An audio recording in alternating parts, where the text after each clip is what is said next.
Good evening students, आज हम आपके लिए लाए हैं 12th की फिजिक्स से फर्स्ट चैप्टर से जो आपका चल रहा था कूलॉम्ब्स नियम। ठीक है, तो बात करते हैं उसमें सबसे पहला जो टॉपिक है या जो उससे रिलेटेड बातें हैं, सबसे पहले उसमें आता है पॉइंट चार्ज।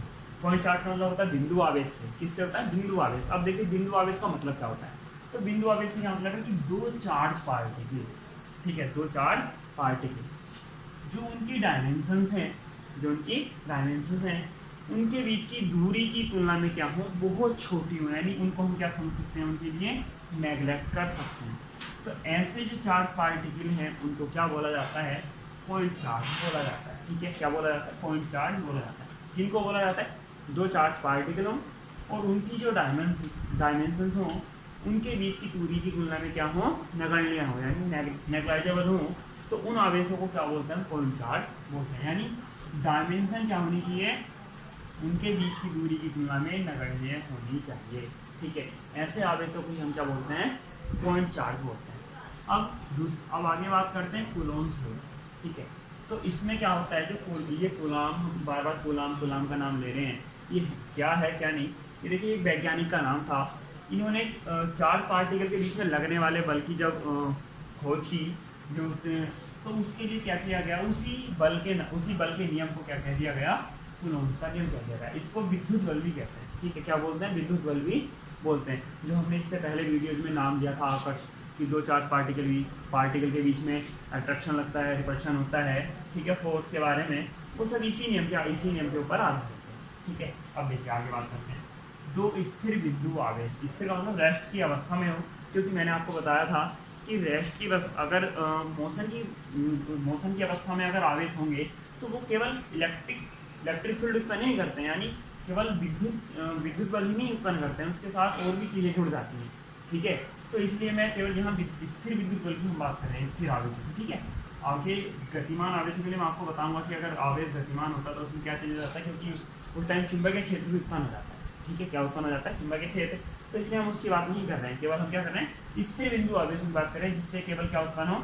आकर्षण, प्रतिकर्षण, विद्युत बल उत्पन्न हो। ठीक है, दो स्थिर बिंदु आवेशों के बीच कार्य करने वाला आकर्षण या प्रतिकर्षण बल, ठीक है, आकर्षण या रिपल्शन, दोनों आवेशों के परिमाणों के गुणनफल, यानी जो परिमाण से मतलब होता है ना उसकी न्यूमेरिकल वैल्यू, ठीक है, के गुणनफल के समानुपाती। गुणनफल का मतलब जो दो आवेश हैं जो हमने ले रखे हैं, ठीक है, तो उनका जो परिमाण है उनके मल्टीपल निकालना है। ठीक है, मल्टीपल से मतलब हो गया गुणनफल।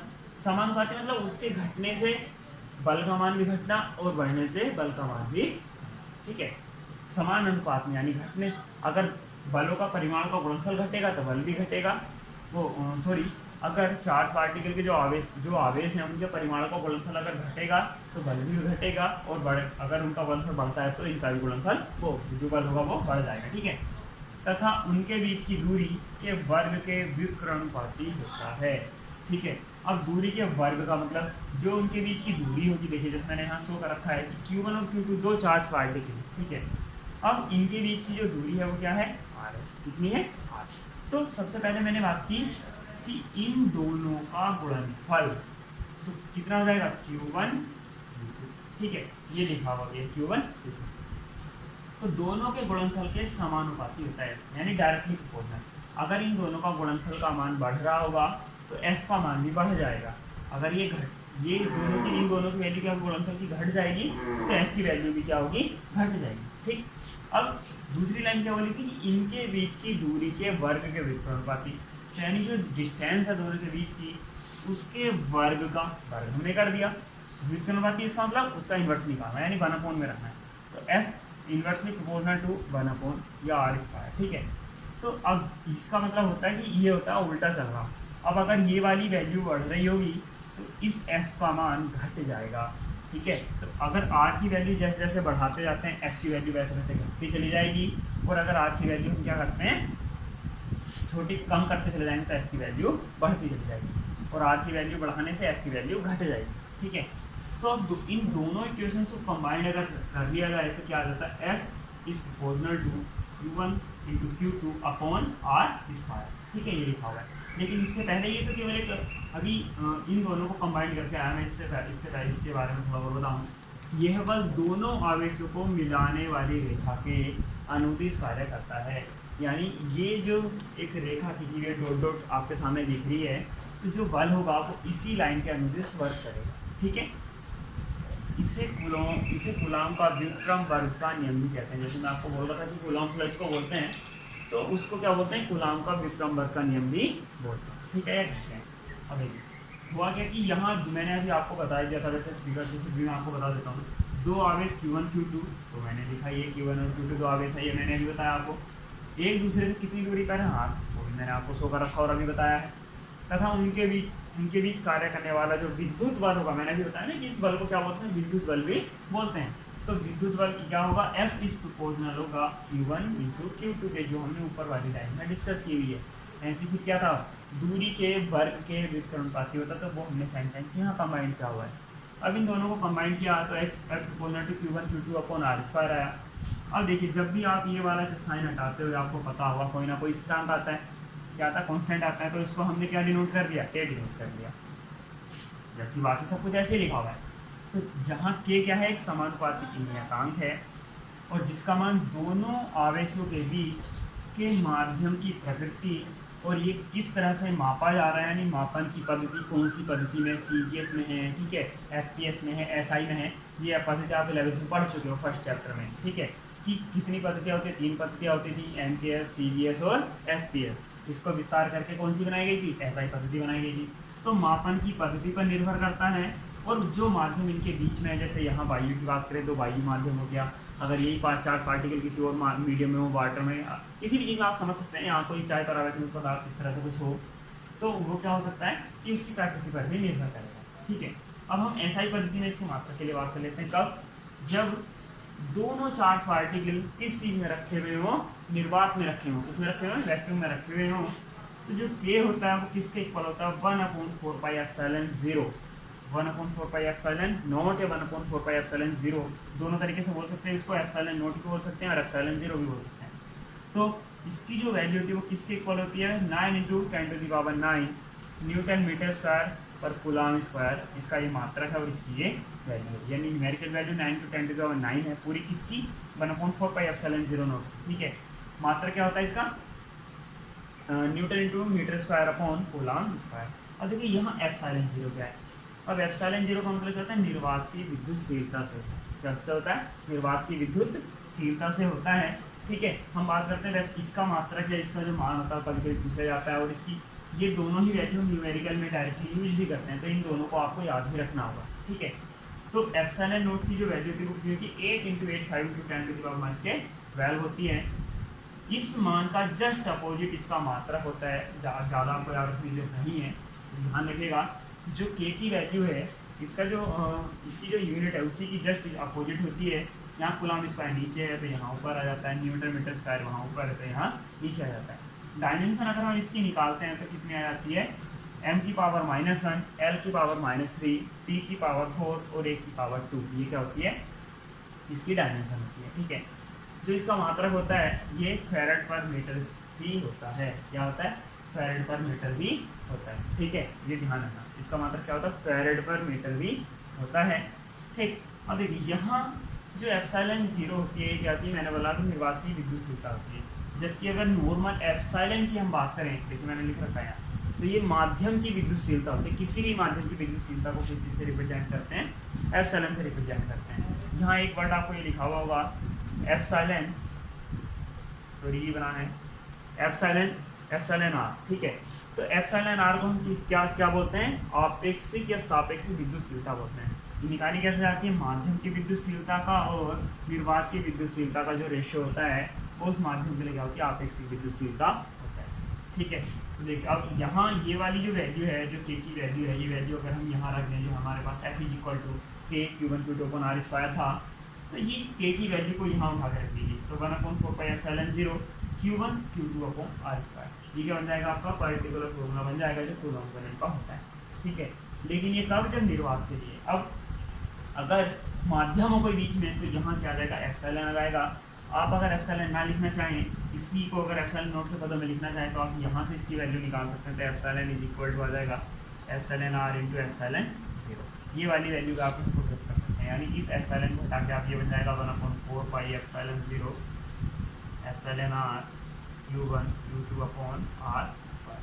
ठीक है, अब देखिए हमने बात की अभी तक आवेश के बारे में, हम कूलाम पढ़ते चले आ रहे हैं। कूलाम क्या था? मात्रक था, किसका? आवेश का था।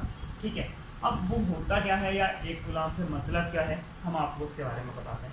अब देखिए आपके पास यहाँ एक सूत्र लिखा हुआ है जो अभी कूलाम बल से निकल के आया, विद्युत बल से, F = 1/4 pi epsilon 0 q1 q2 upon r square. ठीक है, तो अब इसमें क्या है, देखिए शायद आप अगर पहले से फॉर्मूला से अगर डेफिनेशन बनानी अगर सीखी हो या किसी ने बताया हो आपको, तो उसमें सबसे चलिए मैं बताता हूँ थोड़ी पुरानी बातें। जो भी चीज़ें हमारे पास हैं, ठीक है, उन सबको क्या कर लिया जाए, पहले इस फॉर्मूले से बना के देखा जाए कि कैसे हम उस चीज़ की वैल्यू निकाल सकते हैं। जैसे अगर मैं r का मान यहाँ 1 रख दूँ, ठीक है, r का मान कितना रख दूँ? 1 रख दूँ, और इन दोनों की वैल्यू अगर मैं एक रखता हूँ, इसकी भी एक और इसकी भी, तो जो हमारे पास बल का मान आएगा निकल के F का, हमें वो फाइंड आउट करना होगा।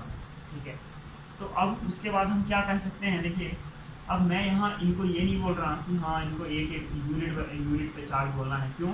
क्योंकि यूनिट चार्ज हम बोलेंगे तो वो तो वैसे ही एक की वैल्यू में आ जाएगा। तो इसलिए अब क्या करना है कि देखिए इनके बीच की दूरी है और एक हमारे पास क्या है, बल है। केवल हम इन दो चीज़ पर फोकस करना है। क्यों? क्योंकि इसका जो वैल्यू हम इसके मात्रक की तो हमें परिभाषा बनानी है। तो देखिए क्या करेंगे, 1 मीटर की दूरी पर स्थित, 1 मीटर की दूरी पर, इसका मतलब नीचे वाली वैल्यू कितनी होगी, 1। अब 1 से कोई डिवाइड कर मल्टीप्लाई कर कोई ज़्यादा इफेक्ट नहीं होगा। अब ये जो है देखिए, इस 1 मीटर की दूरी को तो हमने बोल दिया। अब यहाँ दोनों की वैल्यू क्या होनी चाहिए, इक्वल होनी चाहिए, यानी Q हो तो ये भी Q हो। ठीक है, Q हो तो ये भी Q हो। परिमाण की बात चल रही है, केवल ऐसा कुछ नहीं बोल रहा हूँ अभी मैं कि ये पॉजिटिव है तो वो भी पॉजिटिव हो, ये निगेटिव है तो वो भी निगेटिव हो, या एक पॉजिटिव हो तो एक निगेटिव हो, चार्ज पार्टिकल, ऐसा कुछ नहीं बोला। केवल क्या बोला है, समान परिमाण के लिए बोल रहा हूँ कि यदि 1 मीटर की दूरी पर परस्पर, यानी परस्पर का मतलब दोनों आपस में 1 मीटर की दूरी पर रखे हों, समान परिमाण के दो आवेश रखे हों, समान परिमाण के दो आवेश क्या रखे हों, 1 मीटर की दूरी पर रखे हों, और उनके मध्य लगने वाला जो विद्युत बल है वो कितना हो, 9 × 10⁹ मीटर हो। ठीक है, 9 × 10⁹ न्यूटन हो। तो जो आवेश का परिमाण होगा इनका अलग अलग, वो कितना होगा, 1 कूलाम होगा। कब? दोबारा सुनिए, दोबारा बताता हूँ। यदि दो चार्ज पार्टिकल 1 मीटर की दूरी पर रखे हों आपस में, ठीक है, और उनके मध्य लगने वाला जो विद्युत बल है वो कितना हो, 9×10⁹ न्यूटन का हो। ठीक है, तो जो ये आवेश होते हैं दोनों अलग अलग, इनकी जो वैल्यू होगी वो कितनी होगी, 1 कूलाम होगी, दोनों की अलग अलग। ठीक है, आपको इस चीज़ को ध्यान रखना है। अब लेकिन यहाँ मैंने आकर्षण प्रत्यक्षण बल की बात नहीं की है, तो देखिए मैं बताता हूँ। अगर ये समान है तो ये बात मैं पहले आपको बता चुका हूँ कि जो सेम चार्ज पार्टिकल होते हैं वे क्या करते हैं, रिपल्शन करते हैं। अपोजिट चार्ज पार्टिकल क्या करते हैं, आकर्षण करते हैं। तो अगर आप अपोजिट ले रहे हो यहाँ समान परिमाण की, तो यहाँ क्या आ जाएगा, बोलिए अगर यहाँ हम क्या ले रहे हैं, अपोजिट ले रहे हैं, तो यहाँ आकर्षण आएगा। और अगर यहाँ समान ले रहे हैं, चाहे वो निगेटिव हो चाहे पॉजिटिव हो, तो यहाँ क्या आ जाएगा, प्रतिकर्षण। इसलिए अधिकांश से आकर्षण की बात ना करते हम केवल क्या बोला जाता है, सदैव कि समान चार्ज पार्टिकल हो तो उनके मध्य लगने वाला बल जो प्रतिकर्षण बल होता है वो इतना होना चाहिए, ऐसा बोला जाता है। ठीक है, तो आप ये इस चीज़ में कंफ्यूज मत होना कि मैंने तो यहाँ आकर्षण प्रतिकर्षण बोला नहीं है।